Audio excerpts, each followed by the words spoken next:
the chair around from the front if we need it for some people. Okay. I think we're going to get started right now if everybody's about ready. I'm Mark Shull. On behalf of myself, my wife Rebecca, and my co-hosts Darlene Yapley and Marie Jo Fremont, I'd like to welcome you to this event to get to know the candidates for the upcoming election.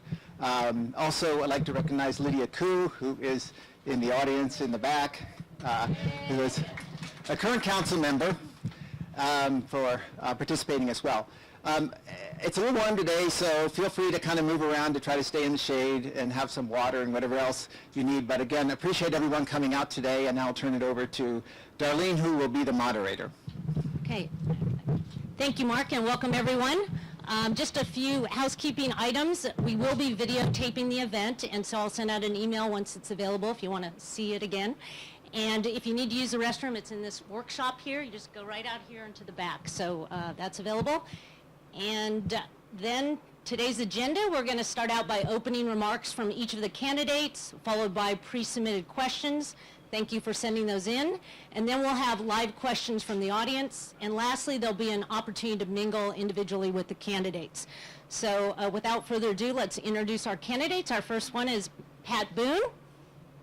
Have a seat there, Pat. Yeah, thank you. Next candidate is Allison Cormack. We have Council Member Tom Du Bois.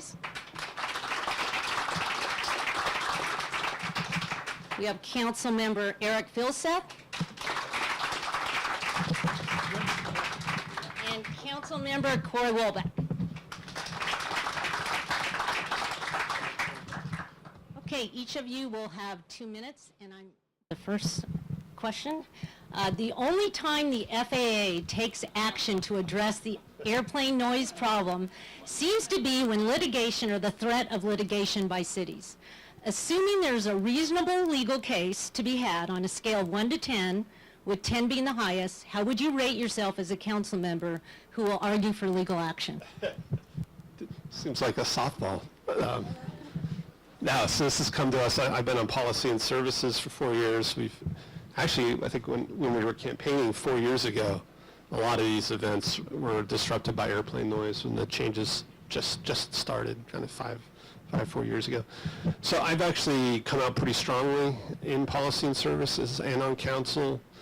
I don't take lawsuits lightly, but again, when you look at the history of what's happened with airplane noise and FAA, the cities that have been successful have really been squeaky wheels. They've really filed lawsuits, and we've passed.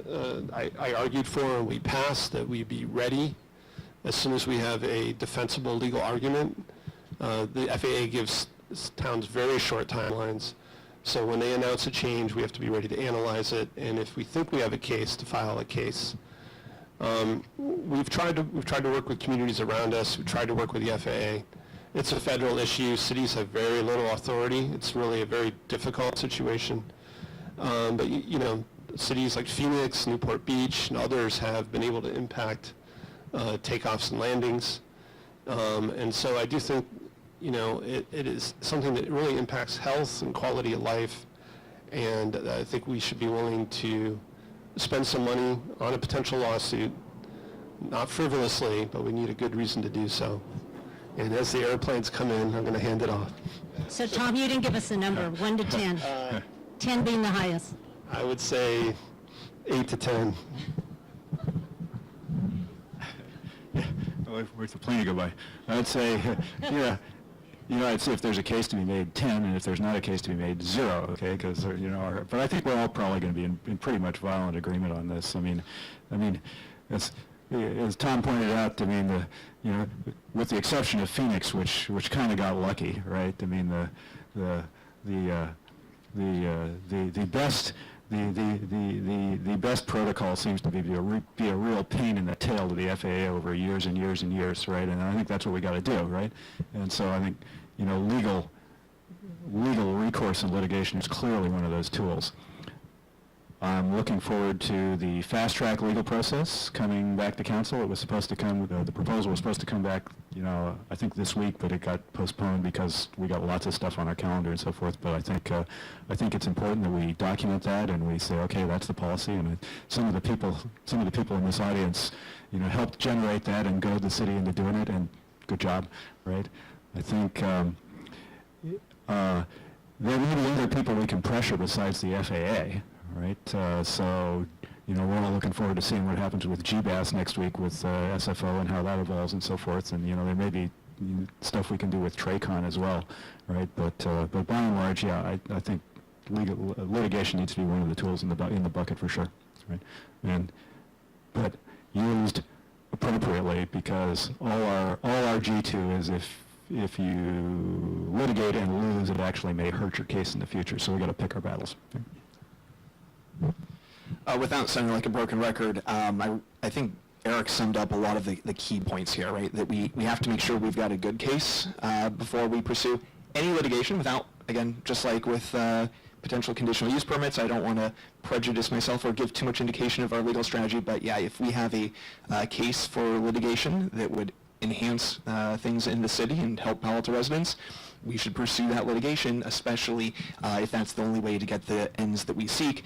But if we don't have a strong case, then we should save our gunpowder, keep it dry. But we can't do it alone. We do have to keep up the progress we've been doing in working with building collaboration between neighboring cities. When we do speak with a united voice, we are definitely much louder. And this is, it's kind of like the Stanford Gut Project. This is one where, there's another airplane now. This is one of those projects, those issues where we don't have decision-making authority. So we're essentially acting like your lobbyists.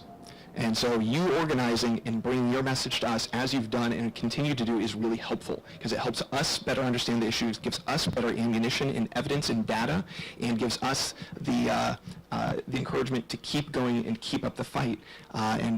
For the members of the council and staff, including myself, who were in D.C. this last year when the FAA was, to put it mildly, extremely dismissive, it was. And we all are just serving on council. Yes. For the three of us who are on council now and the two running, I think we do this because we're sometimes frustrated by government and we want to make a difference. That was probably the most frustrating singular experience I've ever had with government, where a year and a half ago they said, we're going to change our whole way of thinking about noise. And this year they said, why would we do what you're asking for? That would require us to change the way we think about noise. They just wasted our time for a year. So after that experience, I'm a 10. Just in time. Well, I think on this issue, I think it's 10. We got to be aggressive about it. Here's the deal. We're tired of hearing the airplane noise. I don't think anyone is going to stand up and cheer and applaud for this. So I think this is something that we have to be a little more aggressive about. Tom indicated that, pretty much the squeaky wheel gets heard. Well, I believe let's be as squeaky as possible. They're giving us noise. Let's give them noise back. I think that's what's important here. We've got to stand up and be a little bit stronger about this. Studies are great. I think they're wonderful. But you know what? We're beyond that. This, is it coming again? Got to be perfect timing. It's got to stop. Here we go. It's going to be happening over and over and over again. It's time that we do something aggressive, and I think it's needed, and needed immediately. Oh, 10. That's right, you said at the beginning. Apologies. I appreciated Vice Mayor Eric Filsa's approach. So that averages to 5, if you want a number. 10 sometimes and 0 sometimes. So you should know that I'm a cautious person by nature, and I don't jump into things until I have a full understanding. Litigation is extremely serious, and we have limited resources, at the city. I want to thank Councilmember Koo, who's serving, as the council's representative, for working on the various groups that will touch on what Councilmember Welbach was describing, the regional approach. So I'm grateful for her service on this, and I appreciate all of the, suggestions from people. I've come and visited many people in this neighborhood and other neighborhoods where airplane noise is more of an issue, and I appreciate getting that education. Okay, we have Hi, thanks for coming. I work at Pali. I can tell you cross-country, wrestling, and track and field are the only non-cut sports. So yes, we need better sports. And sometimes when I'm at Pali and a plane flies over and I can't talk to a student, I shake my fist at the sky. Sometimes I call Bert Gonoin, who's the noise guy at SFO. Clearly you all understand this critical issue of noise pollution in our area. What I want to know is, after you shake your fist at the sky, what's one thing you would do? Would it be to try and join the roundtable at SFO, which we've been trying to do for years? Would it be to get that South Bay thing going on? What's that first thing you do after you go like this? Ah!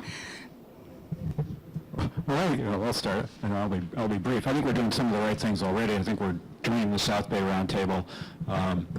For me, I think we ought to get those monitors in place. I'm looking forward to that one. We're in this for the long haul, and we're going to need data, and so getting the monitors in place, I think, is going to be a key part of that.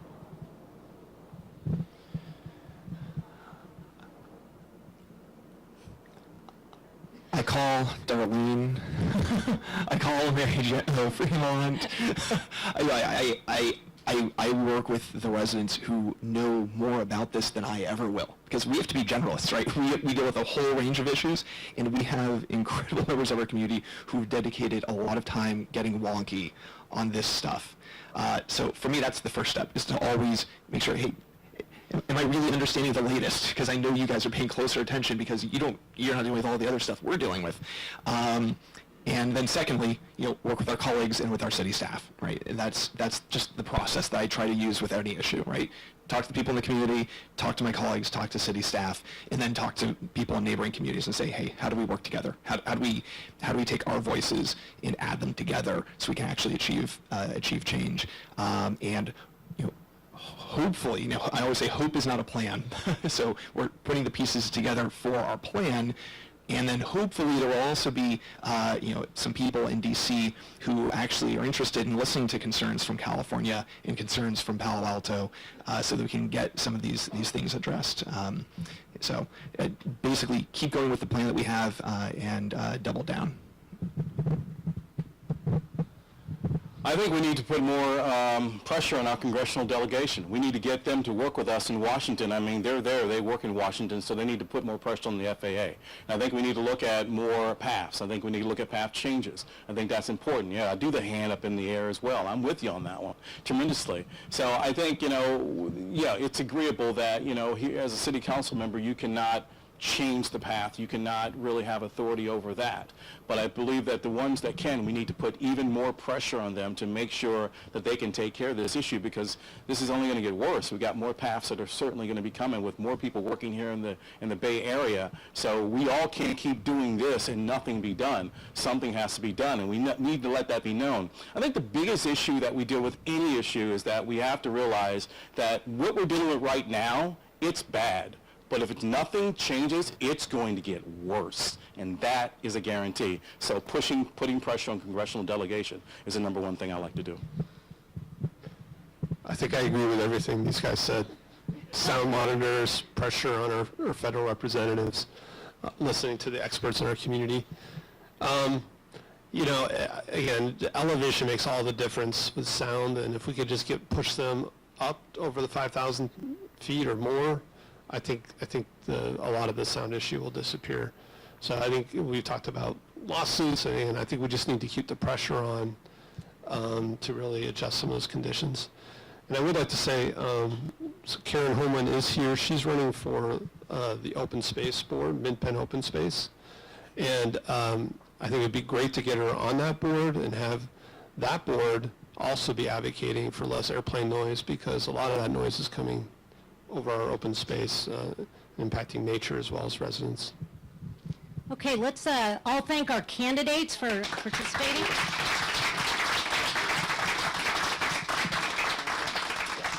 And I'd like to thank our hosts, Rebecca and Mark. And we want to thank all of you, our engaged residents in Palo Alto. Thank you. Thank you. And lastly, Maury Green back there, AV volunteer. Thank you, Maury. So this ends our formal program, and you're welcome to refreshments and the opportunity to chat with the candidates. Thank you.